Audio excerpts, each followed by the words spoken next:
Башкортстан дигәч күз алдына иксез-шиксез дала, кыя таулар килеп баса. Бурынга хуш исле кымыз исе килеп бәрелә. Хәзерге вакытта нәкъ менә шул хисләрне кичереп йөргән мәл. Без Башкортстанда, Төмәнәк авылында.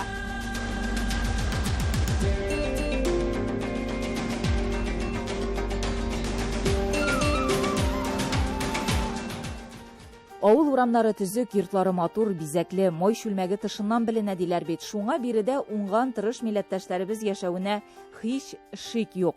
Сала белән танышуыбызны мәктәптән башладык. Авыл уртасындагы мәхәббәт бина 1964 елда төзелгән.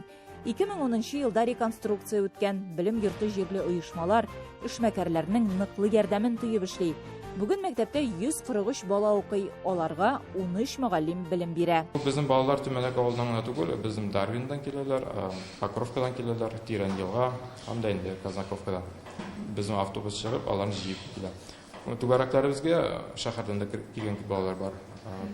Монда бушка булгач, безнең шәһәребез якын Туймазы, шуның өчен дә киләләр. Менә безнең компьютер эшләр буенча бик яхшы программалар бар. Илдар Хамматовның мәктәп директоры булып эшли башлауына әле 10 ай гына. Белеме буенча физика, математика укытучысы ул. Бер үк вакытта хай-тек технологияләр буенча түгәрәк җитәкли. Бүген шуларның чираттагысы, әйтергә кирәк, мәктәптә шинбә, якшәмбе көннәрендә дәресләр юк. Балалар түгәрәкләргә генә килә. Язык программирование инде русында программирование скретчта үтәбез. Скретчта балалар өйрәнә безнең җан сурәтләр ясарга һәм дә инде уеннар. Ул уеннарны ни өчен без өйрәтәбез? Балача аңларга тиеш. Ул уен ничек эшли бүгенге көндә.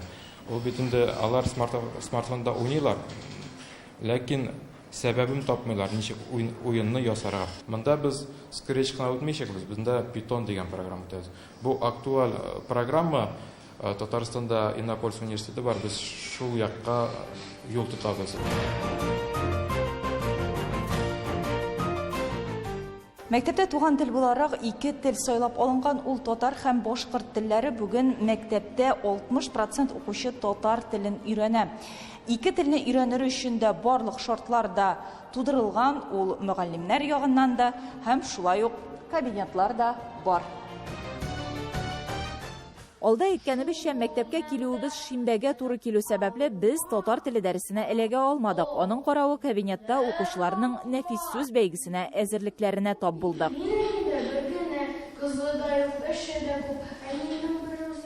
Дәресләрне төрле ысуллар кулланып, кызыклы һәм мавыктыргыч итеп үткәрү генә җитми, төрле класстан тыш чараларда да актив катнашырга тырышабыз. Конкурсларда, олимпиадаларда җиңү яулап кайткан баланың күңеле үсә генә. Нинди дә булса газета, журналда үз мәкаләсен күргәннән соң, бала тагын да канатланып эшли башлый. Һәм баласының эш нәтиҗәсен күргәч, әти-әни дә моңа каршы килми. Нигә кирәк ул дими. Атнасына 1 сәгать әдәбият, 1 сәгать татар теле укыйлар. Һәр бала дәреслек белән тәэмин ителгән. Имтихан, итоговый проверка каралганмы нәтиҗәләр? 9нчы сыйныф укучылары безнең татар теленнән дә ул сойлап алу итеп эшләнгән. Ләкин шулай булса да безнең укучыларыбыз һәр елны бик теләп татар теленнән имтихан сойлап алалар. Быел да менә 8 укучы теләк белдерде.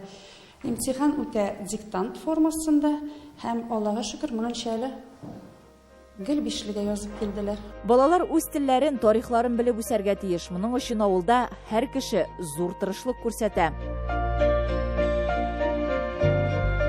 Табигать гаҗәпләндерүен дәвам итте. Без мәктәптән чыгуга дөнья ап-ак иде. Буранлап яуган кар астында авыл, аның тарихы белән танышуыбызны дәвам иттек. Зөлфира Хәкимова шушы авыл кызы 40 елга якын Төмәнәк мәдәният йортын җитәкләгән. Башкортстанның атказанган мәдәният хезмәткәре. Бүген авылның старостасы, Бабай утарында музей җитәкчесе. Төмәнәктә тудым, укыдым, яшәдем, эшләдем. Мин бик бәхетле. Башкаларга да шундый бәхет телим ди ул. Без тарихыбызны бик яхшы беләбез дип дәвам итте сүзен әңгәмәдәшебез. Авыл турында 2 китап чыкты. Икенчесе Мәскәү, Оренбург, Уфа, Казан архивларыннан алынган документлар белән.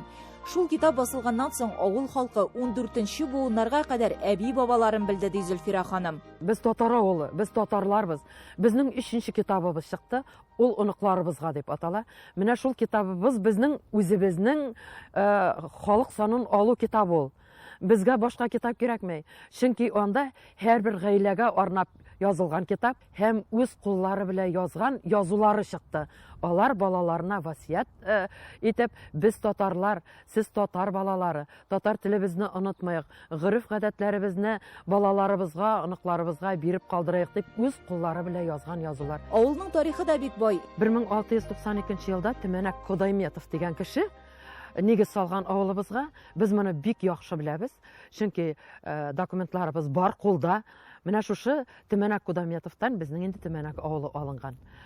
Каян килгән соң безнең ата-бабаларыбыз дисәк, әлеге Татарстанның Менделеев районындагы Камай, Яңабирде авылыннан һәм Минзәлә өязендәге Балтай авылыннан килеп урнашканнар. Бүген Төмәнәктә 465 хуҗалык бар, 1156 кеше гомер кичерә. Күмәк хуҗалык булмаса да Фәнир Галимовның крестьян фермер хуҗалыгы эшли. Авыл халкы теплицалар тота, яшелчәләр үстерә, күпләп мал-туар, кош-корт үстереп сатучылар да шактый. Авылыбызда яшьләр күп, җирләр бирәләр яшьләргә. Яшьләр читкә китеп йөри димәс идем. Чөнки Туймазы шәһәребез бик якын, эшкә анда йөриләр. Авылыбызда эшләр бар, җиңел контейнерлар тыга торган предприятиебыз бар. Анда 200 кеше эшләй. Аллаһу акбар. Аллаһу акбар. Төмәнәктә электән үк динле халык яшәгән, авылда 3 мәчет кенә булган. Бүген инде бер генә Аллаһ йорты. Ул 2019 елда төзелгән, элеккеге Үзәк мәчет урынында. Дөрес, яңа Аллаһ йорты салганчы да гыйбадәтханәсез тормаганнар, ләкин ул иске һәм аз кеше сыйдырышлы иде. Бәйрәмнәрдә намазны урамда күп укырга туры килде ди имам хатип. Шуннан алар халык белән җыелып, авылдашлары, эшмәкәр Фәнир Галимовка мөрәҗәгать итәләр. Нәтиҗә буларак бүген авыл уртасында Ак Өмет мәчете балкып утыра. Мәчет ишенә 300 кеше сыя, гыйбадәт кылабыз. Шу апаларга, хатын-кызларга, абыстайларга аерым гыйбадәт бүлеге бар бит инде, аерым тәһарәт бүлмәсе, аерым яратларга шулай аерым. Мәчеткә йөрүчеләр күп, пандемия гына бераз үзгәрешләр кертте, әмма ишекләребез һәр чак ачык безнең ди Нур Кашапов. Юлчылар да еш була, чөнки гыйбадәтханә Бакалы һәм Шаран районнарына илтүче 2 зур юл өстендә урнашкан. Гомумән, мәчет барлык дини юлларны үткәрә, һәр көн 5 вакыт намаз укыла, азан әйтелә. Шунсы да әһәмиятле, Аллаһ йортында махсус белемле кешеләр эшли. Әңгәмәдәшебез Нур Кашапов имам хатип вазифасында 14 ел дәвамында Башкортстанның Октябрьский шәһәрендәге мәдрәсәдә белем алган. Шулай ук мәчеттә дин сабакларын бирүче аерым укытучылар да бар. Безнең менә олы абыйларны укыта, ул Исламский университетны быел бетерә. Аңа кадәр мәдрәсәне бетерде. Абыстай да шулай ук бит инде безнең. Без аларны чакырып кайтарттык. Алар укыталар нидә? Фәнис мәдрәсәсендә укыталар. Фәнир абый аларга менә йорт башлады. Мәчетнең тияк кырыенда менә түбәсен ябып куйдылар, тәрзәләр утырттылар. Аларга служебный үй була. Аларга bütün şartlar bulamında yaşarga.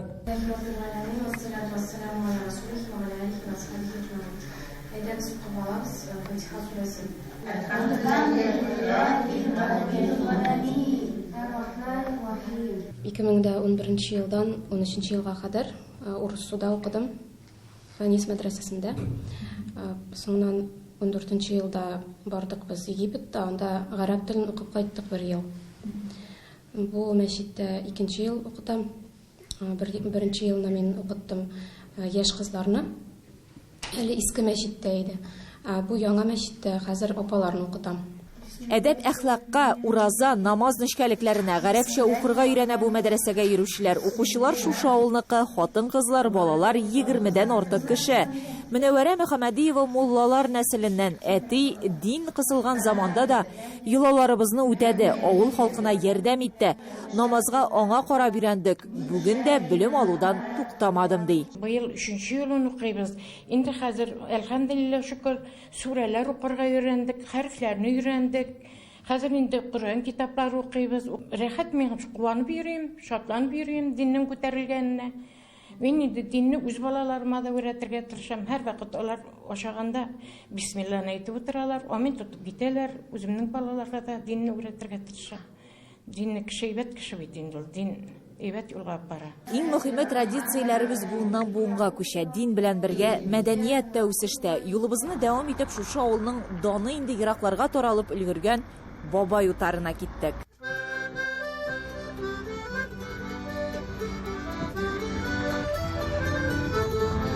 Кызлар инде җыелганнар. Бабай утарының менә шушы кичкенә генә йортында туймазы Ак Калфа хатын-кызлар оешмасының төрледән төрле чаралары әледән-әле узып тора. Бүген мәсәлән алар каз канату сыдыру йоласына җыелганнар. Бездә барык, күрик.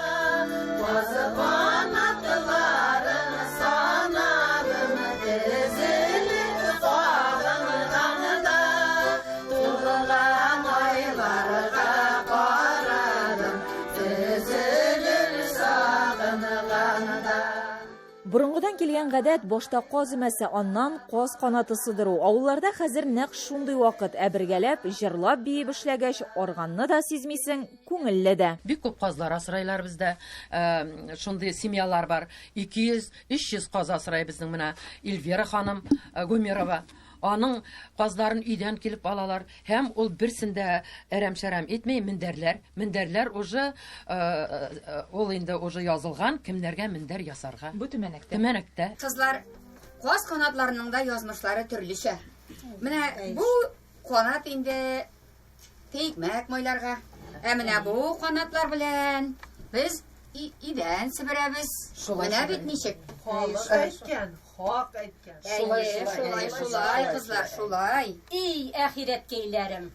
Бүгенге бәйрәмнең тагын бер матур йоласы бар бит әле. Нинди йолаларга бай? Менә элекке заманнарда өмәдә яшь кызлар булса, бигрәк тә күрше авылдан утармага килгән кызлар булса, аларның кулына шушындый казның койрык очындагы матур йөнен тоттырганнар да тышка урамга чыгарганнар. Капка төбенә. Әйе, капка төбенә. Каршысына беренче булып нинди ират очрый, аның булачак тормыш иптәше шундый була дигәннәр. Бәйләп кенә шушы матур шәлләрне бәйләп кызым чыгып кына кер әле. Әдиләне урамга озаткан арада пучмактан сыдырылган каз мамыгыннан ясалган парлы мендәрләр, ястыклар, бәби мендәрләре дә чыкты. Алар йомшак кына түгел, баш авыртуларында баса икән. Ул арада Әдилә дә керде, юлында Гали бабай очраган. Гали бабан кебек тырыш, 70 төрле һөнәр иясе булачак икән кияүкәй дип каршы алдылар аны. Гали бабай бик матур итеп җырлый да икән әле.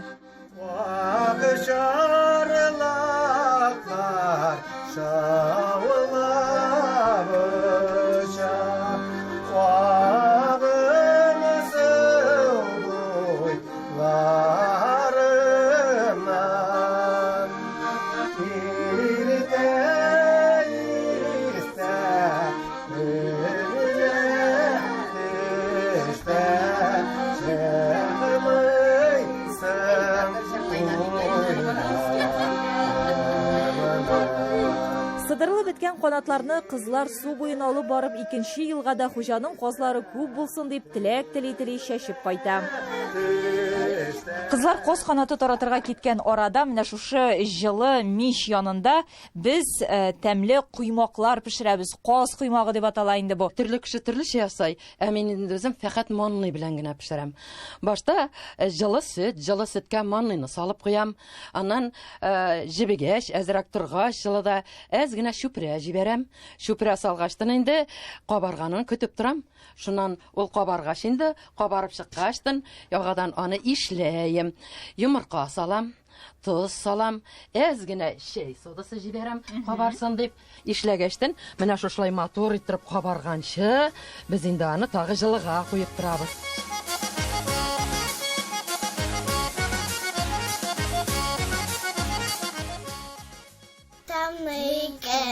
Тәйкмәкне сындыруның да үзенең йоласы бар. Тәйкмәкне бер вакытта да пычак белән кисмәйләр, менә шулай кул белән сындыралар. Әни пәрәмәч пешерә, вакыт тәмле итеп. Мин дә булыштым әнигә пәрәмәчләр ясарга, үзең эшләгәч тәмле, кирәк эшләп ашарга.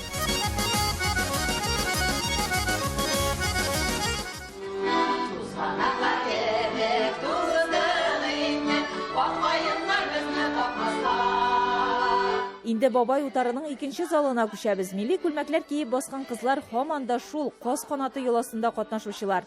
Бер ел элек Туймазы мәрҗәннәре дигән ансамбль булдырганнар, төрле бәйгеләрдә катнашып, җиңүләр дә яуларга өлгергәннәр. Безнең бит әле оныкларыбыз үсеп килә, балаларыбыз бар.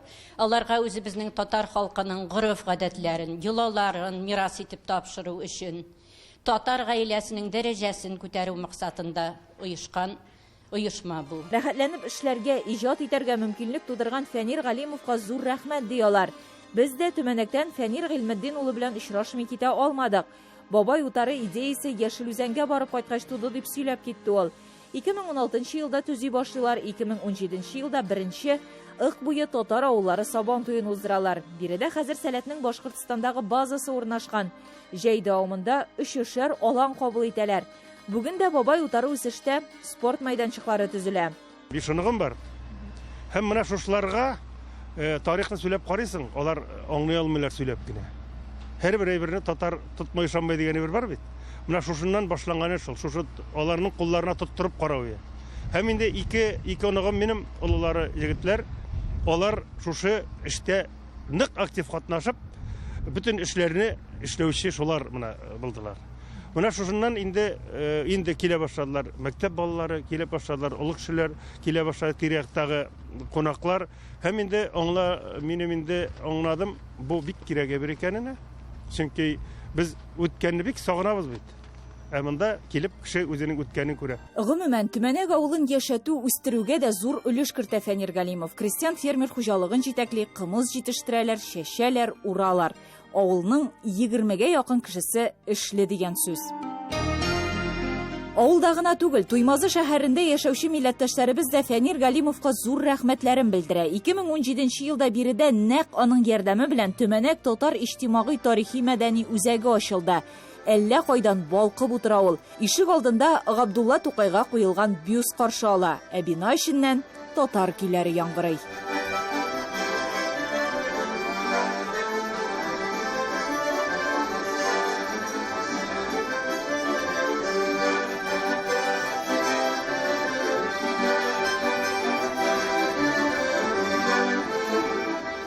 Дуслык уен кораллары ансамбле бу. 1 ел элек оешкан. Башта төркемнәрендә 3 кенә кеше булса, хәзер алар 15кә якын. Гармунчылардан кала курайчылары, кубызда уйнаучы осталары да бар.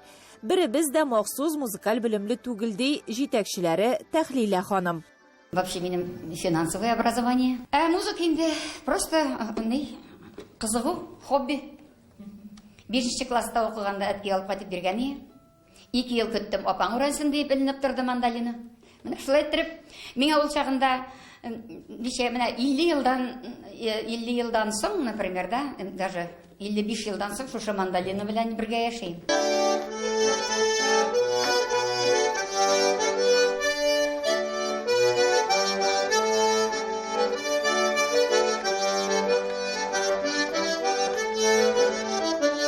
Иҗатка дәртне тиз генә сүндереп булмый шул. Һәр артистның үз тарихы биредә. Беренче гармонны мен 4нче класста укыган вакытта күрше авылның көтүен көттек без. Шунда абыйлар чыгарып баргатканнар бер иске гармонны талтыбына. Шуны күтәреп алып кайтып, күрше авылдан шуны үзем ремонтлап, уйнарга өйрәттем. Баян тавышы ишетсәм инде мин гел гашык булдым мин шу баянга. Бәлки чактан гел күңелгә ятты, минем театрда уйнагачтым инде.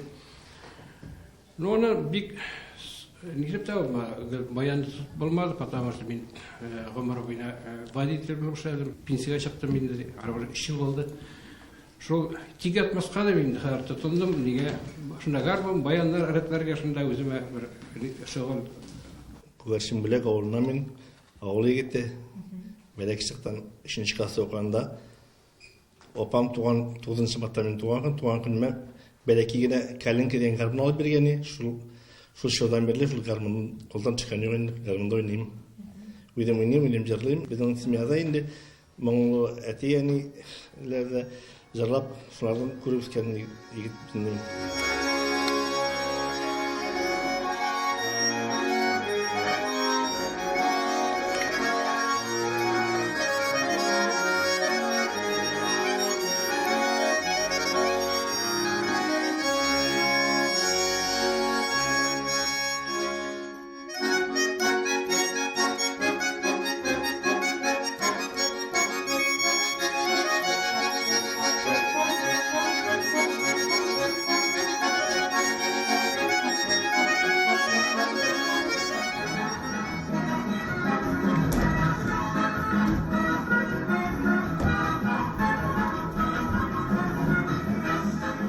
Менә бу җәһәт хәрәкәтле кызлар ялкын бию ансамбленнән инде лаеклы ялда алар. Иң өлкән биючегә 73 яшь. Аяклар авыртканы да онытыла монда килгәч диләр. 2010 елда оеша ансамбль бүген бирегә 17 кеше йөри. 2 төркем туплаганнар башлап биючеләр һәм тәҗрибәлеләр. Теләгән һәр кеше йөри ала бирегә. Җитәкчеләре Химия ханым профессиональ биюче, Стәрлетамак мәдәни агарту училищесын тәмамлаган. Пенсияга чыккач инде безнең бер активист небез бар. Ул мине бик нык чакырды, бер еллап кодалап бирде. Шуннан соң мин ул вакытта музыка мәктәбендә эшли идем. Ул шуннан соң инде мин ризалаштым. Шулай ук Татар үзәгендә Туймазы районы Аккалфак татар хатын-кызлары оешмасы өчен дә урын бар. Төрле кул эшләре белән шөгыльләнәләр, костюм, күлмәкләр дә тегәләр, үзләре бизиләр дә. Татар конгрессында миңа бик зур лайыклы бүләк булды. Гүзәлләр тудырган гүзәллек дигән конкурста лайыклы булдым 2нче урынга. Шуңа күрә менә үземнең һөнәрләремне балаларга да таратырга тырышам, үз дусларыма да бүлешәм. Монда килеп сәйлән белән кызларны менә өйрәтәм. Бәйләү, менә бу шапкаларны бәйләүгә өйрәттем бит инде. Калфаклар тегәбез. Безнең кыягаздан да эшләребез бар, корзиналарда үрәбез, теге оригамидан төрле нәрсәләр җыябыз. Аларны бөтенсен дә йөртеп булмай бит инде. Сәйләннән агачлар ясайбыз, зур роза чәчкәләре эшләйбез. Безнең эшләгән эшләребез дә күп, без тик тормыйбыз. Менә бу кул эшләре Зилинә ханымның коллекциясеннән. Әниемнең киштә башында мотор Шигуле ниләр, чүпрәкләр торадыр, шунда матур мендәрләр торадыр. Мин шуларга бәләки чагымнан кызыгып үсәдер, инде үстем. Минем шешкәләрдә, шул шешкәләр ичендә күп кенә минем серләрем, башка ашмаган уйларым. Өлкәннәр безгә үрнәк. Гомумән, шушы үзәккә йөрүче яшь буынга үзебезнең милли бизәкләребезне күрсәтеп, аларны да шушы матурлыкны тудырырга өйрәтеп калдырасы килә ди ана теле укытучысы Айгөл Гәрәева. Әйтергә кирәк, үзәкнең төп тармагы булып Татар якшәмбе мәктәбе тора. Анда 18гә якын бала йөри. Аларга милли гореф-гадәтләребезне өйрәтер өчен барлык шартлар да тудырылган. Үзәктә Тәртип Туймазы радиосының студиясе урнашкан, хәтта үз китапханәләре дә бар. Бик рәхмәтлебез бөтен дөнья татар конгрессына. Шушы китапларны безгә татар конгрессы кайтарып тора. Әлбәттә, монда бар китаплар, барлык безнең яратып укыган әдипләребезнең китаплары бар. Шулай ук балалар әдәбияты бар. Безнең үзәккә йөргән балаларга без аларны бүләк итәбез. Шулай ук активистларыбызга да бүләк итәбез. Безнең үзәк безне җанландырган, гөрләтеп торган милләттәшләребезгә. Шикләүләр кертелгәндә дә татар үзәге актив эшчәнлек алып барган, социаль челтәрләрдә барлык бәйрәмнәрен яктыртып, онлайн чараларда катнашканнар. Үзебезнең аккаунтларыбыз булдырылды, үзебезнең YouTube каналларыбыз булдырылды. Анда инде без менә актерлык осталыгы мастер-класслары да ясадык, тәйкмәк пешерү осталыклары да. Шуннан соң Каз канаты сыдыру йоласында менә шундый мастер-классларыбыз безнең һәр даим үткәрелеп барды. Кыскасы, камиллек һәм үсеш өчен шикләр юк. Милләтебез сагындагы татар үзәге халкыбыз өчен бик мөһим. Гөлия Садыкова, Татарлар, Башкортстан Республикасы.